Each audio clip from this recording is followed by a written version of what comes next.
All right, guys. Over here at the Incline, we're really excited to welcome our next guest. We're making another call to the Dodgers bullpen, and I don't think any of us here combined can match this man's passion on the mound. This man's energy is just off the charts. We're talking to Dodgers left-handed reliever Alex Vesia. Alex, how you doing today? Good, good. Thank you guys for having me on. You said my last name right, so that's cool. All right. Of course. Uh, We watch That's all your great, games, man. so it's second nature at this point. Very cool. So, Alex, before we get into you real quick, we would like to know how the team is doing. Obviously, you guys are already in the playoffs, but Yeah. you're still playing for first place in the NL West, 2 games back of the Giants as we are recording this today on a Monday. So, what is the mood like in the clubhouse? How is it? How does it feel come to the field every day? Can you kind of take us inside? Yeah. I mean, it's been a new experience for me as well, right? Because I mean, this is technically it's my second year in the big leagues, and you know, there's one goal in the clubhouse, and that's to win that game each day. So that's been a really cool experience, and I've been talking with a lot of the guys, and I mean, super motivated to kind of everybody's fine tuning things, right? We got 1 week left, and then it's where everything counts. So it's definitely been a lot of fun, and yeah, we just want to win. We want to win every single game that we can, and if it plays in our favor, it plays in our favor. But we just gonna play our game. Yeah. And of course, you guys are obviously focused on winning your games, right? There's Yeah, nothing, that's the only thing you can really control. And yeah. us as fans, we're always watching the scoreboard. We're keeping an eye on the Giants of what they're doing. Are you guys doing that during the game? I mean, you have a few innings to kind of, relax a little bit before you have to kick it into gear. Are you keeping tabs on the Giants during these games? Not as much as you think. I mean, depending on what ballpark you're at, so it's tough to see scores and stuff like that. But I mean, I only really focus on the game that we're playing that day, and then usually, you go back in the locker room once the game's over, and then see kind of how things play out. But now, definitely when we're playing our game, it's our game and our game only. So Solid. All right, David, yeah, take it away. Yeah. First of all, thanks for coming on. We really appreciate it. First yeah. question. So as of a week or two ago, you were first in baseball in swinging strike percentage on middle pitches. I like to call that "fuck you" fastball percentage. That's just me. But does that kind of thing give you extra confidence in your stuff, knowing that even when you're challenging hitters like that, they're swinging in and missing against it more than anyone else in baseball?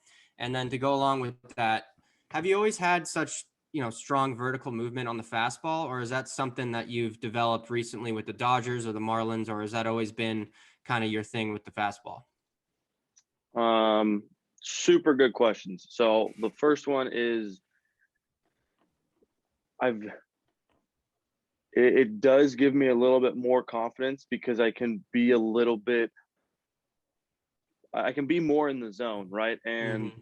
I think, I mean, we'll get into it. I know you guys will get into it here in a couple more questions, but like I needed to trust that, right? Like in the minor leagues, I mean, I could do that literally 10 out of 10, and a guy wouldn't even touch it. In the big Yeah. leagues, it's a different story. I mean, from the number one hitter to the number nine hitter, they can hit. So it was me being a little bit timid in the beginning, Mm-hmm. working like around the zone. Like there was sometimes where I'd look at where my misses were, and I mean, we are just nibbling on the corners. So that was something that I needed to, kind of embrace and really trust it. And once I got, 2 or 3 outings in a row where I was blowing a fastball by a guy and it was right down the middle, I was like, Yeah. all right, like this stuff works. But um, so to answer your second question, in college, there was an outing where I threw like 90 pitches in a start because I was a starter then, Mm-hmm. and 88 of them were fastballs. So like to do that over a course of 5 or 6 innings, like I would say it's a little bit, it's that's not the usual. Usually you throw changeups and sliders and curveballs, but for me, like the fastball always kind of played. Um, but I had no data or analytics in college to like back that up. So I would always go back and forth with my pitching coach, like, why can't I throw like more changeups or more sliders? And he was like, you know, they can't hit your fastball. And it just seemed weird to me, you know, and then I got into pro ball in 18 and then really in 19 is when it really took off. And that was where I found myself pitching more in the top of the zone when I got to 2 strikes and you got more swing and miss. But it wasn't really until I got to the Dodgers where they were like, do you know what your fastball does? And I was like, not really. Like, what do you, you know, what do you mean? And then they start giving me all these charts and the data and the analytics and the spin efficiency. And it's not even the spin rate, really. Like, that's a whole different topic that, like, my spin rate's not crazy, but it's the efficiency on the ball and it's how it rides and how I release it that does it the way it does, I guess. I mean, I couldn't tell you that like I've went to somebody or like trained it that way. I've always thrown the exact same way. It's just the efficiency on the baseball. It could be, you know, MLB baseballs. I don't really know.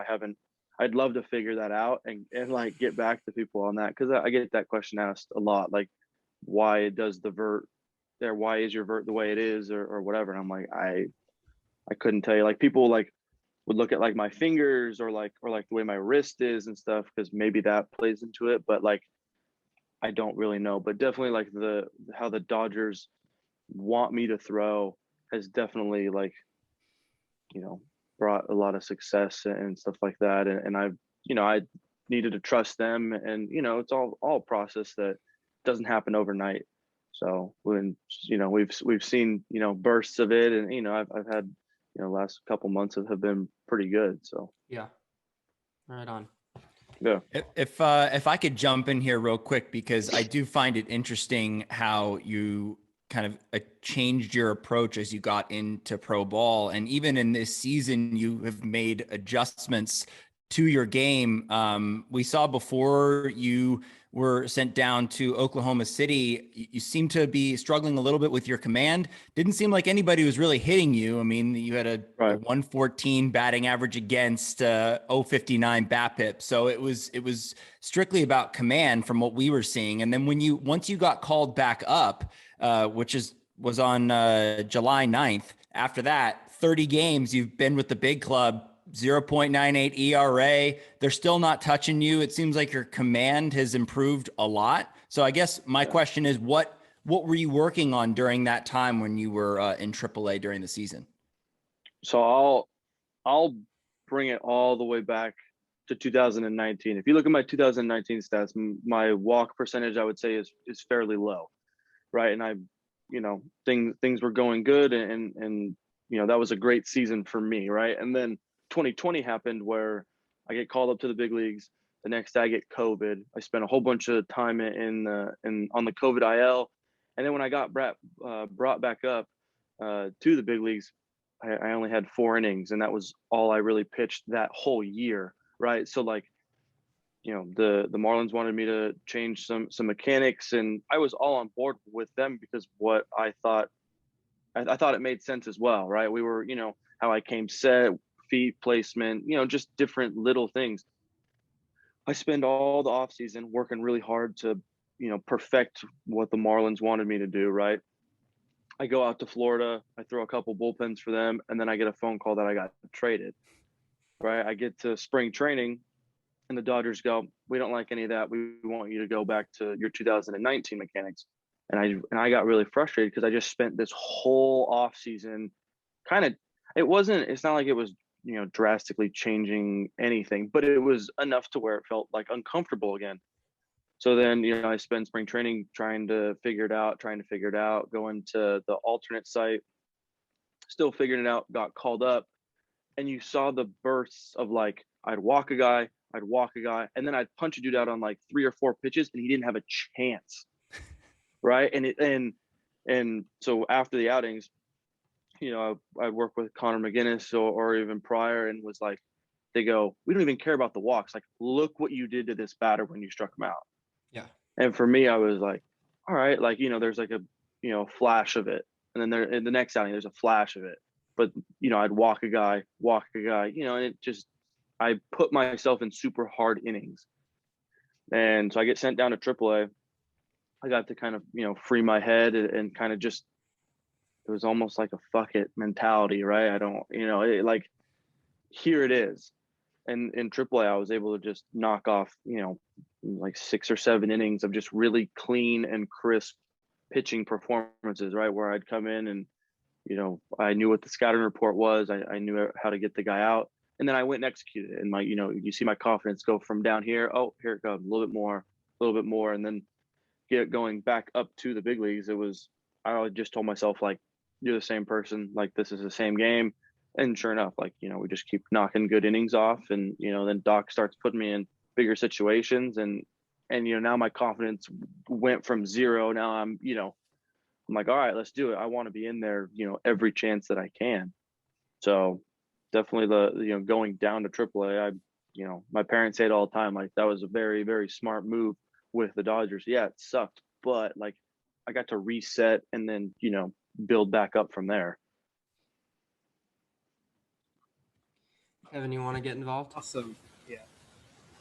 Some cool stats that I researched. We're talking to Cal State East Bay's all-time wins leader and strikeout leader. So this was a really cool quote I found from you, and it goes, "People always say you can't get to the big leagues from Division II. Yes, you can. I am proof." I thought that was really awesome that you said that. And you are living proof. So my question actually is, so which Dodger teammates or teammate in particular really helped you this season in your first year with the organization? And is there anyone in particular within the ball club that you really look up to? Oh yeah. I mean, I walked into spring training and you got Kershaw, Bueller, Price, right? You got Trinan, who I've become actually pretty good friends with, Corey Knebel, like all 5 of those guys I just named.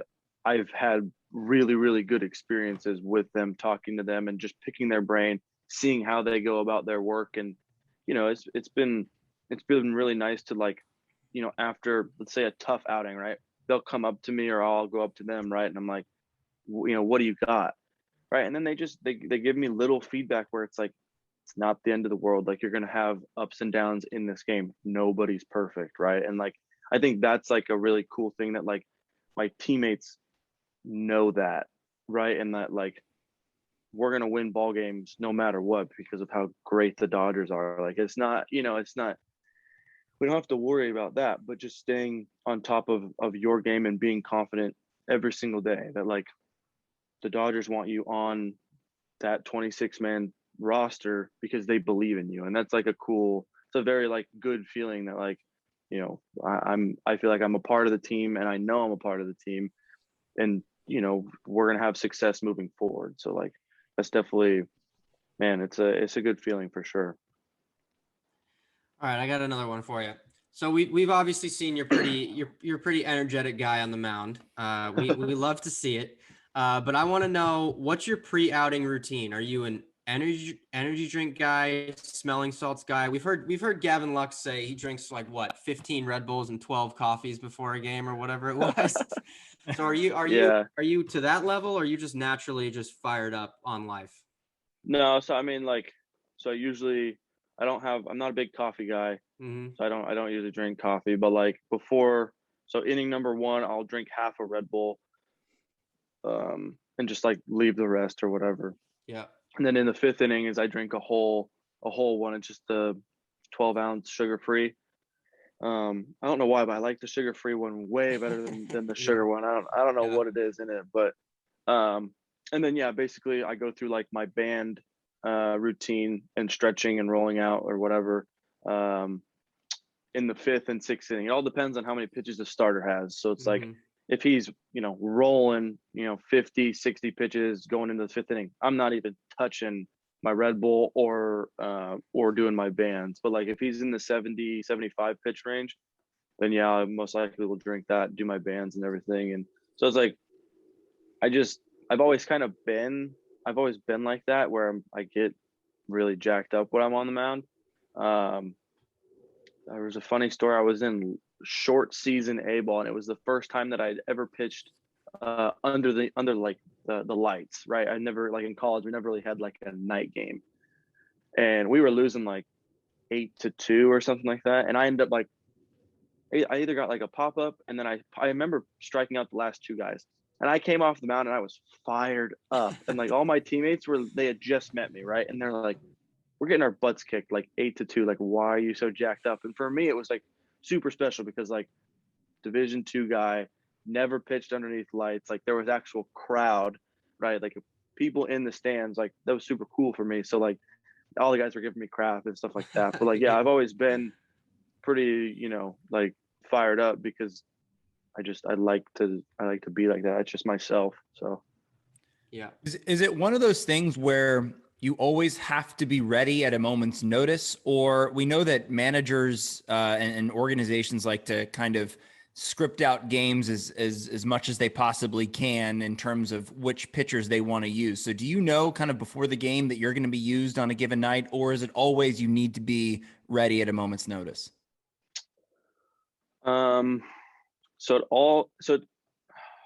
It's tough to answer that because it's really team specific, right? So it's like if a team has a lot of lefties, then yeah, I could be ready at any time, right?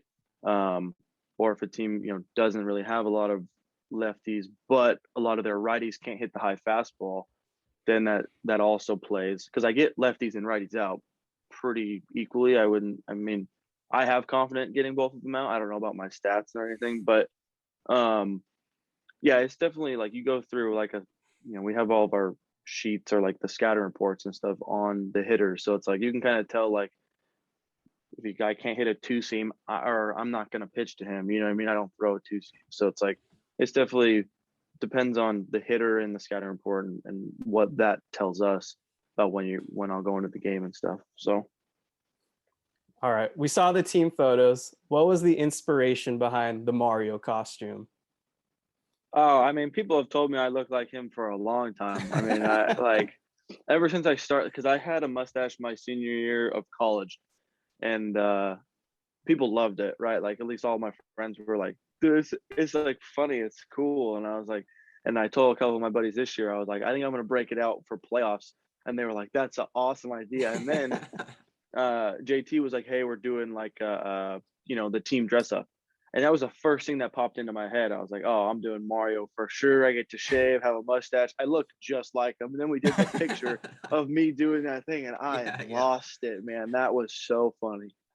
So, yeah, that was cool. That was definitely a fun thing because I've never done that before. Like dressed up or done anything like that, like team oriented stuff. So, for me, that was pretty special, and like how creative we got, and like, yeah, that was cool. That was definitely a cool moment. Who is best dressed? I mean, who other than yourself? What other teammate did you really so like? There was like it was the Happy Gilmore guys. So yeah. I just thought that all of those costumes went so perfect. Like everybody really, really, really looked the part, and like they went all out. Our head strength coach, he had like the fake hand for Chubbs and stuff, and amazing. Yeah, it was super cool. Like, oh my nailed gosh, that. He Tony, nailed that. man. Yeah, that was super funny. We were talking on the bus ride, Tony and I, that we could have been Mario and Luigi. Yes. And we kind of dropped the ball on that one a little bit because that would have been a great costume. And then like we pitched, he started and then I came in right after him, and that would have been funny because they would have been like, "Oh, Mario and Luigi are throwing and stuff." But I was like, man, we dropped the ball on that one. Next year. Yeah, we'll figure a good one out for next year. I want to like have it be good, not like a basic one or something. For sure. Yeah. All right, I got 3 quick hitter questions for you. Just basically yes or no questions for you. Well, the first one's not yes or no, but it's just a one-word answer. Who's the funniest guy in the Dodgers bullpen? Joe Kelly. Okay. Do you believe aliens are real? Yeah, they're out there. Okay. Pineapple on pizza, yes or no? Nah, absolutely not. Bacon and pepperoni. Come on. Perfect. And last one, who's your favorite band? Motley Crue. Perfect. Fantastic. I listen to them every time before I go out to the field, and I'm jamming. I love them. They're the best. Old school. All right, All right, man. give us the Yeah, top that's song. my dad. What's the go-to song from them? Live Wire. That's my favorite song from them. Solid. Who's your favorite player growing up? So it was like Derek Jeter. That was like my main. My dad loves the New York Yankees. He's a big New York Yankee fan. So it was like him, Derek Jeter, Andy Pettit, and then it was CC Sabathia, David Price, and then Marcus Stroman. Those were like my like guys that I like looked up to and stuff. So like being in the bullpen with DP, that's a super cool like day in and day out that I like. I looked up to that guy, for how many years. He's had such a successful career, and so I definitely, he's my guy for sure.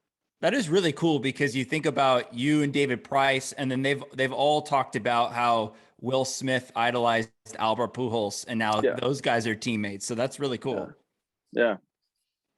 So that and even I mean, you look around any of our lockers, it's like I go in there, I'm like, wow, like I play with these guys, like that's a cool feeling for me, because like the quote earlier where it's like I was a Division II guy, like I had so many people that like, why are you going there?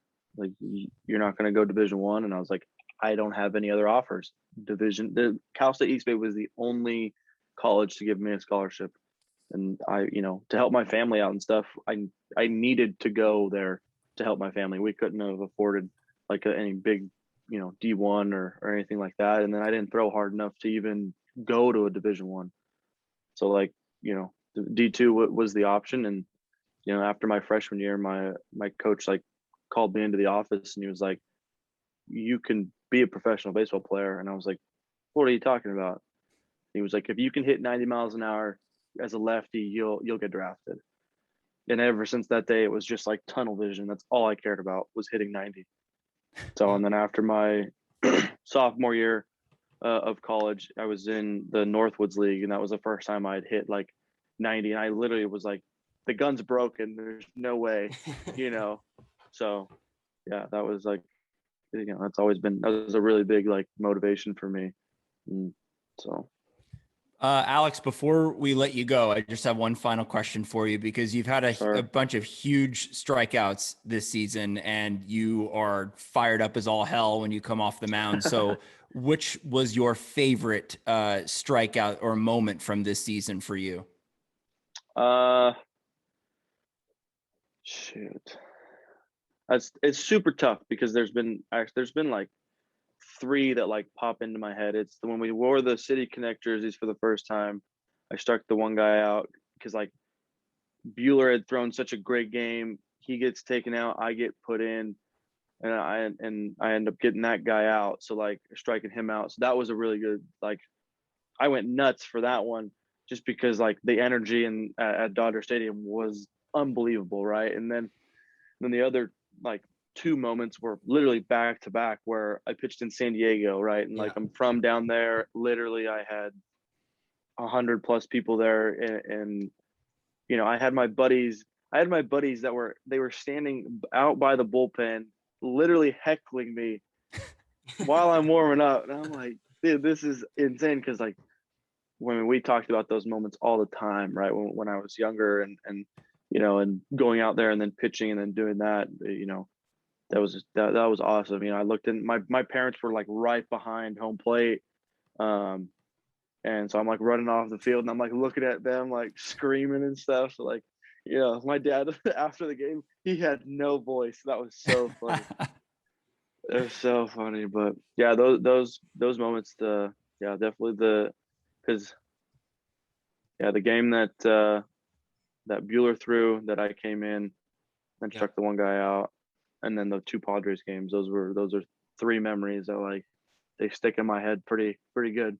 Yeah. I'd also add the Mets series when you guys were in New York.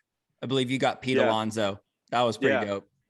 Yeah, that was a good one as well. A lot of moments to choose from. Alex, thank you so much for joining us on the Incline. Yeah, you were an awesome guest. We really have become the bullpen, the Dodgers bullpen podcast. So if any of your other teammates who we haven't featured, we will tell you that we had Jimmy Nelson on and Blake Trinan. Nice. So if anybody else, Phil Bickford, if he wants to come on, like, we'll our doors are always open. But hey, Very listen, cool. man, this is awesome. We're rooting for you guys the rest of the way, and hopefully you guys can catch the Giants. Yeah, man. Thank you for having me on. I appreciate it. It's been a lot of fun. Yeah, tell Blake Trine we say hello. And last question, has he showed you the meme at all? Has he talked about the meme? Not to me. It's disappointing, man. Tell him I'm disappointed in him. I mean, describe it? What do you got for me? Well, it's a long story, but basically, I when he signed with the Dodgers, people have memes for different players. There was an opening, so I took advantage of it. So basically, every time he gets out of the outing, I post the meme on Twitter. We're on the second generation of memes, but Gotcha. for you, yeah, this is the main one here. It's basically the theme of he's just kind of always waiting, always ready to come in. We've progressed, but basically I showed it to him and he said, I asked him if on a scale of 1 to 10, would he like it? If 10 being, would he hang it in his house? He gave it an 8.5. So I was expecting pretty good. something, but I guess he doesn't tell his friends about it. So it's cool, whatever. It's probably because he doesn't want to be like embarrassed or something, or like he doesn't want people to give him shit or something. I don't know. Yeah. But now you have our permission to give him shit for it. Yeah, that's pretty good. All right, hey, man. you guys don't have one for me? We can definitely make one for you if you're interested. That's a dangerous game, though. It's a dangerous game. I saw one the other day. When I got done throwing, the guy had photoshopped the picture of me in the Mario Kart, and then there were like little fireballs to a catcher. Yeah, that one was pretty good. That was Dave, wasn't it? Yeah, that's Dave. We can let him know you like that one. I was like, that's pretty funny. You know what I mean? Like, I'm all about the creative stuff. Like when the fans are doing that stuff, it's like that's fun to me, right? Because I mean, some people get super creative. Like my best friend, he does a whole bunch of graphic design and multimedia stuff. I don't know if you guys have seen it, but he tweeted a picture of like a WWE, like me, like crop my face, and there's like a chair, and I'm like hitting some other guy. I don't know. Yeah. He goes, "What do you think about this one?" I was like, "Yo, what the heck? Like you got way too much time on your hands, dude." Yeah. Yeah, well, we all do. So all good. You're the one that doesn't have that much time on your hands because you got to play baseball, but we got all the time in the world. But thanks, Alex, for joining us, man, and good luck the rest of the way. Thank you. I appreciate it. Thank you. All right. Appreciate Thank you, Take care, Alex. man.